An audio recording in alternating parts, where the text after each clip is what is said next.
Jon Snow has been a focal point of Season 7 photo. HBO Finley Greg 60 Minutes Wednesday, August 23, 2017. Spoilers for Game of Thrones Season 17. In the very first season of Game of Thrones, Tywin Lannister disembowels and skins a deer in front of his son Jaime while they discuss the wounding of Ned Stark.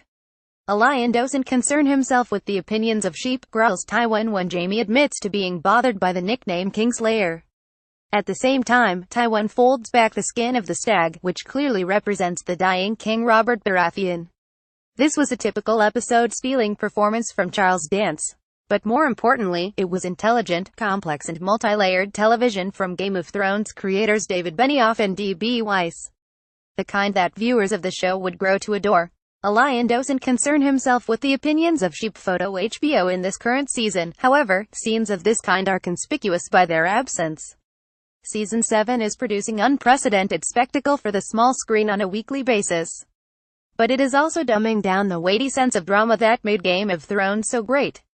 Too much, too soon with fewer episodes, this time 7, instead of the usual 10. Not enough time is given to the subtleties of character, and the pacing of the story. This was most evident in Episode 3, The Queen's Justice. In the final 15 minutes we saw the Unsullied take Casterly Rock, Euron destroy the Unsullied's fleet, the Lannisters capture Highgarden and Olenna Tyrell die from drinking poison. Earlier in the episode, meanwhile, Alicent and her daughter were imprisoned and murdered. The Queen of Thorns' final conversation with Jaime was terrific television, which sadly lost significance due to the rushed nature of the episode. Photo H. Bosky. This conveyor belt of twists diminished the significance of each previous scene, all of which were worthy of being the focal point. It's almost like a spoiled child provided with a mountain of toys, unable to cherish any of them due to the sheer volume. In fairness to Benioff and Weiss, we spoiled children have been baying for the kinds of action sequences the show now serves up so grandly since Season 1. But perhaps we didn't know what was best for us, after all. Forced conflict. Sansa and Arya's reunion was a highlight of this season, a moment fans have been waiting for since Season 1. But what should have been an intriguing period of interaction between the pair, and discovery of how damaged they have both become, has descended into a barely believable conflict, orchestrated by Littlefinger. In Episode 6, Arya threatened Sansa after discovering a letter planted by Baelish, which revealed Sansa's under duress claims that the Lannisters were treating her well, Ned was a traitor, and request for Robb to come to King's Landing. Arya and Sansa's reunion was initially a joyful one. Photo HBO. This should be resolved with a simple clarification from Sansa. However, Arya refuses to believe her sister's explanation. This seems especially bizarre if you recall Season 2, when Arya served Tywin Lannister at Harrenhal. Surely she would understand her sister's plight. This is conflict out of nothing, or at least very little. Travel has become teleportation. Screenwriter Brian Cogman has addressed complaints around characters suddenly appearing in far-flung places. This is to avoid things like, say, Arya spending 4 episodes on a boat, joked Cogman on Twitter. But the sudden rush is jarring. In previous seasons, viewers would receive character development and intimate scenes as key figures journeyed together through the world. Now, due to the need to squeeze the final 2 seasons into 13 episodes, characters are crossing a continent in a single episode, as we hurtle towards a conclusion like a charging Dothraki horde. The time taken to travel between 2 locations has also become unrealistic and distracting. Euron seemingly has the ability to be in several places at once, while, judging by Episode 6, ravens are capable of flying over 1,000 miles in half a day. This is a fantasy world. Strange things obviously happen, but Game of Thrones used to pride itself on a certain grounding realism, a realism which has been lacking of late.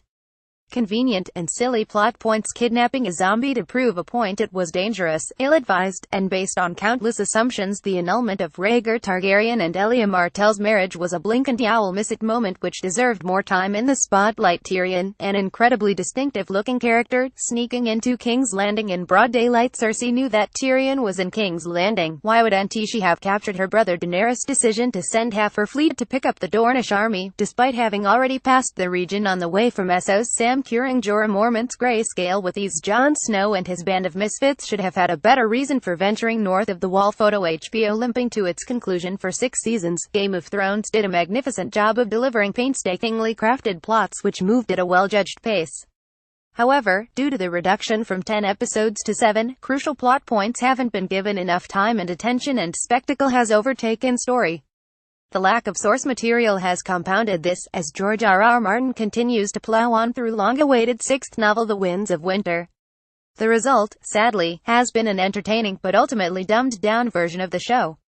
Game of Thrones finale. The burning questions we need answered. How an old short story predicted the big new twist. Why Tormund was right about everything. Episode 6 recap Sansa's historical inspirations, and what they mean. Harrying of the North. Game of Thrones in real life. The one crucial detail you missed. Episode 5 recap Game of Thrones battle scenes are more realistic than you think. The best Game of Thrones characters. We never got to see what Game of Thrones' highest rated episodes say about the show, and its fans. Everything you need to know about Littlefinger's dagger. We need to talk about Bronn. Episode 4 recap Olenna Tyrell reminded us that Game of Thrones is more than just battles. The fantasy novels that could be the next Game of Thrones. Jon Snow's true identity hinted at. Episode 3 recap How Game of Thrones helped the world embrace the Yorkshire accent. Euron becomes a villain to be reckoned with. Episode 2 recap Game of Thrones Bakery stops taking orders. Game of Thrones Season 7 5 instantly gripping talking points. Season 7 premiere review A surprisingly restrained return. Game of Thrones quiz. Do you know more than Jon Snow? The bloody British history that inspired Game of Thrones. And news http://cnews.co.uk